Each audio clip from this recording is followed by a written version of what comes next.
तो आपका स्वागत करते हैं अपने day night study channel DNS में। जैसा कि आपको मैथ के मोस्ट इम्पॉर्टेंट 15 क्वेश्चन की सीरीज कराई जा रही है। अभी तक आपके सामने 4 सीरीज करा दी गई है। अगर उस चारों को आपने ना देखा हो तो डिस्क्रिप्शन में दिए गए लिंक के थ्रू वहां से आप देख सकते हैं।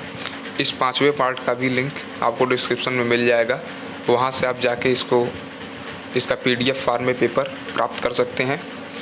तो ये जो हमारा 15 मोस्ट इम्पॉर्टेंट क्वेश्चन की सीरीज है, ये MG KVP HCPG और UP कॉलेज जो BSc मैथ एंट्रेंस एग्ज़ाम और एग्रीकल्चर के एस्पिरेंट हैं उनके लिए है।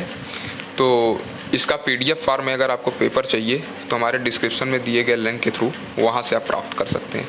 तो चलिए चलते हैं अपने 15 क्वेश्चन की सीरीज़ का शुभारंभ करते हैं।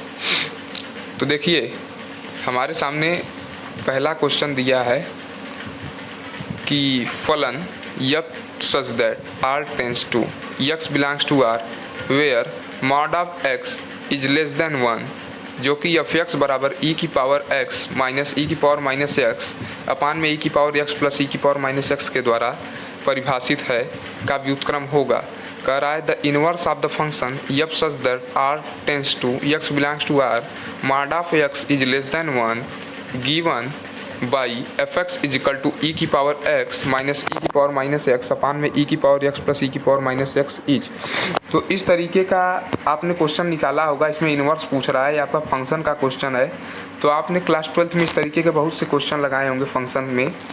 तो इसका जब आप सोल्यूशन करेंगे f इनवर्स x निकालेंगे तो आपको निकालना आता होगा। अगर हम निकालने को बताएंगे तो बहुत आपका टाइम लगेगा और आपको वीडियो लेंदी हो जाएगा, तो आप लोग वॉच नहीं कर पाएंगे सही से। तो इसका जो सलूशन होगा वह आपका हो जाएगा ऑप्शन फर्स्ट। क्वेश्चन नंबर 2 की बात करते हैं। फंक्शन का क्वेश्चन था। क्वेश्चन नंबर 2 कह रहा है यदि A व B 2x2 कोटि के व्युत्क्रमणीय आव्यूह है तो निम्नलिखित में से कौन सा कथन सत्य नहीं है। कह रहा है if A and B are invertible matrices of order 2x2 which of the following statement is not correct। तो देखिए जो आपका करेक्ट ऑप्शन नहीं है उसको इसमें चूज करना है 2x2 के इन्वर्टिबल मैट्रिक्स के लिए। इन्वर्टिबल मैट्रिक्स आप लोग जानते होंगे। तो इसमें देखिए पहला ऑप्शन जो है adjoint A equal to det A into A inverse, ये बराबर आप लोग पढ़े हैं A इंटू एडजॉइंट A करिए, मतलब ये पढ़े होंगे आप लोग, एक फार्मूला पढ़े होंगे A into adjoint A equal to adjoint A into A equal to det A into IN। तो उसी फार्मूले से बेस्ड है और इन्वर्टिबल मैट्रिक्स के लिए ये ऑप्शन करेक्ट होता है। जो ऑप्शन 2 है A इनवर्स का determinant equal to A determinant का इनवर्स, ये ऑप्शन भी करेक्ट होता है। ऑप्शन नंबर 3 जो है A प्लस B का power inverse equal to A inverse plus B inverse, यह ऑप्शन आपका करेक्ट नहीं होता है। तो आपका दूसरे का नंबर 3 जो है हमको पूछ रहा है कि करेक्ट ऑप्शन इसमें से कौन नहीं है, तो यही आंसर 3 हो जाएगा इसका। समझ में आई बात। चलते हैं क्वेश्चन नंबर 4 की तरफ, क्वेश्चन नंबर 3 की तरफ।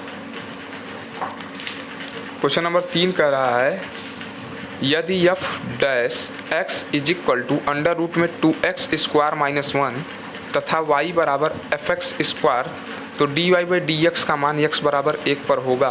कह रहा है इफ f डैश x बराबर अंडर रूट में 2x square minus 1 and y is equal to fx square then the value of dy by dx at x is equal to 1 is equal to. तो देखिए f dash का मतलब क्या होगा कि function का एक बार डिफरेंशिएशन। तो फंक्शन पहले तो आपको क्लियर नहीं है, आप फंक्शन जान नहीं रहे हैं। तो f डैश x बराबर आपको दिया है, फंक्शन का डिफरेंशिएशन फार्म जो है आपको दिया है f डैश x बराबर अंडर रूट में 2x स्क्वायर। तो आप जान जाइए कि इस under root 2x square minus 1 का इंटीग्रेशन आप कर देंगे तो आपका फंक्शन क्लियर हो जाएगा। तो आपका फंक्शन कब क्लियर होगा, जब आप इसका इंटीग्रेशन करेंगे। तो इंटीग्रेशन करेंगे तो फंक्शन क्लियर हो जाएगा, और फंक्शन जब क्लियर हो जाएगा तो उसमें यक्स को एक्स स्क्वायर से रिप्लेस करोगे तो वाई का मान आ जाएगा, वाई का मान आएगा तो फिर आपको फंक्शन यक्स में क्लियर रहेगा, फिर d y by d x माने यक्स के रिस्पेक्ट में डिफरेंशिएट कर देना, फिर यक्स की वैल्यू वहाँ पे 1 पुट कर देना और आंसर आपका निकल के आ जाएगा। तो तीसरे का जो वैल्यू आ जाएगा वो 2 हो जाएगा निकालने पे। ये आपका डिफरेंशिएशन का क्वेश्चन है, अच्छा क्वेश्चन है। क्वेश्चन नंबर 4 की बात करते हैं। The minimum value of x upon में log x to the base e is, करा एक्स अपान में log x to the base e का न्यूनतम मान है। तो मिनिमम वैल्यू आप पढ़े होंगे, मैक्सिमा मिनिमा का कॉन्सेप्ट लगाइए, सॉल्व करिए और आंसर प्राप्त करिए। तो इसको मैक्सिमा मिनिमा का कॉन्सेप्ट लगाने पे प्राप्त करने पे जो आंसर आएगा वो आ जाएगा चौथे का फर्स्ट ई। क्वेश्चन नंबर 5 की बात करेंगे। कह रहा है the interval in which f x is equal to x की power x is monotonically increasing will be, अंतराल वह जिसमें फलन हमारा एफ एक्स बराबर एक्स की पावर एक्स उत्तरोत्तर क्या है, वृद्धिमान है। तो वो हमको इंटरवल बताना है। तो आप जान रहे हैं इंक्रीजिंग डिक्रीजिंग का कॉन्सेप्ट पढ़े होंगे, बस उसी पे सॉल्व करना है। और हमको जिस रेंज में हमारा ये उत्तरोत्तर मतलब लगातार इंक्रीज करता रहे वही हमको इंटरवल बताना है। तो उस इंटरवल को आप क्या करेंगे, पहले डिफरेंशिएशन करेंगे, एक्स की वैल्यू रखेंगे, फिर वहाँ पे आप नंबर लाइन वगैरह बनाए होंगे। तो सॉल्व करने पे आपका जो आंसर आएगा वो आपका 5 का नंबर 3 आ जाएगा। ये आपका एप्लीकेशन ऑफ डेरिवेटिव में इंक्रीजिंग डिक्रीजिंग के कॉन्सेप्ट का क्वेश्चन है। क्वेश्चन नंबर 6 देखिए क्या कर रहा है। कह रहा है the point eight which the slope of the curve y बराबर x minus x cube plus 3x square plus 9x minus 27 is maximum will be. कह रहा है वह बिंदु जिस पर वक्र y बराबर x cube minus x cube plus 3x square plus 9x minus 27 की प्रवणता अधिकतम है होगा। तो जानते हैं यहाँ पे मैक्सिमा का कॉन्सेप्ट लगाना है। मैक्सिमा अगर निगेटिव आ गया तो हमारा काम हो जाएगा डबल डिफरेंशिएशन। तो यहाँ पे मैक्सिमा मिनिमा का कॉन्सेप्ट लगाइए, फंक्शन का एक बार डेरिवेटिव करिए, उसके बाद x की वैल्यू निकालिए, फिर उसी वैल्यूज़ पे d2y अपन dx2 चेक कर लीजिए और जिस पे माइनस आ रहा है फिर उसी पॉइंट को हम अपने फंक्शन में रख के y का मान निकाल लेंगे, आंसर आ जाएगा। ये मैक्सिमा मिनिमा का कॉन्सेप्ट है और इसका जो करेक्ट ऑप्शन आपका सही होगा, क्वेश्चन नंबर 6 का जो करेक्ट ऑप्शन आपका सही होगा वो हो जाएगा ऑप्शन 2। क्वेश्चन नंबर 7 की बात करेंगे। क्वेश्चन नंबर 7 कर रहा है इफ़ y बराबर साइन ब्रैकेट में m sine inverse x then 1 minus x square y2 minus x y1 is equal to. करा यदि y बराबर sine m sine inverse x तो 1 minus x square y2 minus x y1 बराबर होगा। देखिए पहले y2 और y1 का मतलब समझिए। y2 का मतलब डबल डिफरेंशिएशन और y1 का मतलब सिंगल मतलब एक बार डिफरेंशिएशन। तो आपको पहले करना क्या है, एक बार डिफरेंशिएशन करिए, 2 बार डिफरेंशिएशन करिए, वही वैल्यू जिसमें रख के देखिए कि क्या हमारा आ रहा है। तो जो क्वेश्चन नंबर 7 है इसका जो करेक्ट आंसर हो जाएगा आपके सामने निकालने पे वो हो जाएगा ऑप्शन 4। क्वेश्चन नंबर 8 देखिए क्या कर रहा है। क्वेश्चन नंबर 8 कह रहा है कि if sigma n is equal to 1 to r n is equal to 210 then n is equal to 1 to r n square is equal to. करा यदि n बराबर 1 से r है summation n is equal to 210 तो n is equal to 1 to r n square is equal to. तो देखिए n square का हमको निकालना है और ये दिया है 1 to r, तो आप डायरेक्ट इसमें फार्मूला लगाएंगे और n स्क्वायर की वैल्यू निकालेंगे तो डायरेक्ट आप निकाल सकते हैं। इस तरीके का पढ़े होंगे आप। तो ये आपका 2800 इस एक सीरीज का क्वेश्चन है प्रोग्रेशन का, 2870 आ जाएगा निकालने पे। क्वेश्चन नंबर 9 की बात करेंगे। कह रहा है if y is equal to 2x is a chord of the circle x square plus y square is equal to 10x then this chord is diameter of the circle. यदि y बराबर 2x वृत्त x square plus y square बराबर 10x की एक जीवा हो तो यह जीवा किस वृत्त का व्यास होगी। तो इस तरीके का क्वेश्चन लगाए होंगे आप लोग। सर्कल का क्वेश्चन है, बहुत आराम से निकाल लेंगे, बहुत इसमें बताने की ज़रूरत नहीं है। निकालने पे इसका जो आंसर आ जाएगा correct x square plus y square minus 2x minus 4y equal to 0 आ जाएगा। क्वेश्चन नंबर 10 की तरफ चलते हैं। क्वेश्चन नंबर 10 क्या कर रहा है, if A and B are two events such that probability of a by b is equal to p and probability of a is equal to p, probability of b is equal to 1 by 3 and probability of a union b is equal to 5 by 9, then P is equal to करा। यदि A व B घटनाएं इस प्रकार हों कि probability of A by B is equal to P and probability of A is equal to P, probability of A is equal to P, probability of B is equal to 1/3 और probability of A union B is equal to 5/9 हो, तो हमको P की value निकालना है। तो सीधे conditional probability है, आराम से निकाल दिए होंगे।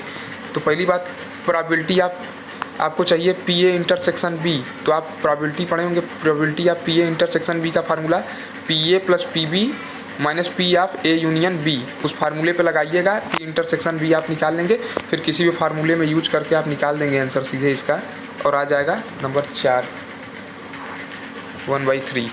क्वेश्चन नंबर 11 की तरफ चलते हैं। कह रहा है question number 11, if vector A B C are 3 unit vectors such that vector A plus vector B plus vector C is equal to 0, then vector A dot B plus vector B dot C plus vector C dot A is। कह रहा है यदि A B C 3 एकांक सदिश इस प्रकार हों कि A plus B plus C is equal to 0, तो vector A dot B plus vector B dot C plus vector C dot A, तो डायरेक्ट कुछ नहीं करना है, यूनिट वेक्टर है, तो हमारा A कैप B कैप और C कैप के जो मैग्नीट्यूड है वो 1 है। तो आप क्या कर दिए, दोनों पक्ष जो A plus B plus C का होल स्क्वायर इक्वल टू 0 करिए और वहाँ से आप निकाल देंगे आंसर। तो इसका आंसर जो आएगा आपके सामने वो आ जाएगा -3/2। वेक्टर का क्वेश्चन है। क्वेश्चन नंबर 12 पे ध्यान देते हैं। क्वेश्चन नंबर 12 कह रहा है हमारे सामने कि the solution of the differential equation dy by d x is equal to y by x plus 5y by x 5-y by x is. कह रहा है अवकल समीकरण dy by d x is equal to y upon x plus 5y by x, मतलब 5 जो हमारा y by x का function है, 5 भी y बाई एक्स का जो है फंक्शन है, का हल है। तो सीधे आप देखेंगे इसमें लगाएंगे डिफरेंशियल इक्वेशन। तो डिफरेंशियल इक्वेशन लगाने पे आप इसको डायरेक्टली सॉल्व कर लेंगे, और डायरेक्टली सॉल्व करने पे इसका आंसर आ जाएगा 5y by x equal to k x. इसमें लीनियर डिफरेंशियल इक्वेशन लगेगा, आप लगाएंगे आपको मिल जाएगा। तो क्वेश्चन नंबर 13 पे ध्यान दीजिए ज़रा। क्वेश्चन नंबर 13 कह रहा है कि इफ़ y बराबर y x and 2 plus sine x upon y plus 1 is d y by d x equal to minus cos x, y 0 is equal to 1, then y pi by 2 is equal to. करा यदि y बराबर y of x और 2 plus sine x upon y plus 1 d y by d x is equal to minus cos x, y 0 is equal to 1, तो Y pi by 2 बराबर होगा। तो आपको निकालना है वाई पाई बाई 2 के वैल्यू। तो पहली बात, आप इस डिफरेंशियल इक्वेशन को सॉल्व करिए, और डिफरेंशियल इक्वेशन को सॉल्व करने का तरीका क्या होता है आप लोग पढ़ चुके हैं। सॉल्व करेंगे इस डिफरेंशियल इक्वेशन को, इसमें देखिएगा वेरिएबल सेपरेबल लग जाएगा। वेरिएबल सेपरेबल लगाएंगे तो सॉल्व करेंगे, तो वहाँ से y की वैल्यू निकालना, फिर y 0 का मान 1 दिया है तो c मिल जाएगा, c मिल जाएगा तो y पाई बाई 2 पे चेक करना है, आराम से निकाल दोगे आप, सीधी बात। तो क्वेश्चन नंबर 13 का जो सही सोल्यूशन हो जाएगा वो 1/3 आएगा। क्वेश्चन नंबर 14 की तरफ देखते हैं। क्वेश्चन नंबर 14 क्या कर रहा है, कह रहा है integration of 0 to 2 pi sine x plus mod of sine 2x dx is equal to. देखिए तो इसमें अलग अलग इंटीग्रेशन लगाना पड़ेगा। अलग अलग इंटीग्रेशन लगाने का मतलब जो माड वाला है, माड वाली प्रॉपर्टी से इसको सॉल्व करना पड़ेगा। मॉडुलस पॉजिटिव निगेटिव देखना पड़ेगा, उसके बाद लिमिट चेंज करना पड़ेगा। ऐसे आप लोग किए होंगे डेफिनिट इंटीग्रल में। तो मॉडुलस फंक्शन को आप लोग सॉल्व करना जानते हैं, उसके बाद आप इसमें लगाएंगे तो इसका जो आंसर आ जाएगा वो 4 आएगा। इंटीग्रेशन डेफिनिट इंटीग्रल का क्वेश्चन है। क्वेश्चन नंबर 15 देखिए क्या है।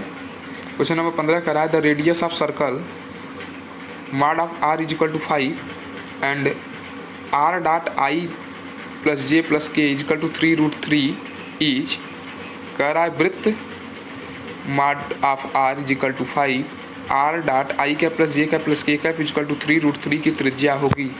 तो इस तरीके का क्वेश्चन आप लोग आए हैं, ये आपका वेक्टर फॉर्म में दे दिया है, वेक्टर का क्वेश्चन है, तो आराम से निकालेंगे इसका आंसर, तो आपका 4 आ जाएगा।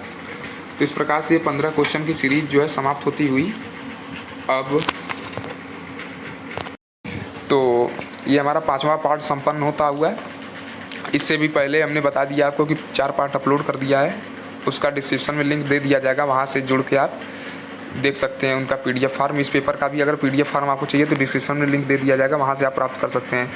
तो अगर वीडियो अच्छा लगा हो तो लाइक करिए, अधिक से अधिक शेयर करिए। जो बच्चे चैनल को सब्सक्राइब ना किए हो सब्सक्राइब ज़रूर कर लें, क्योंकि इस प्रकार की इन्फॉर्मेशनल और एजुकेशनल वीडियो इस चैनल पे आपको मिलती रहेगी। मिलते हैं नेक्स्ट वीडियो में, तब तक के लिए धन्यवाद।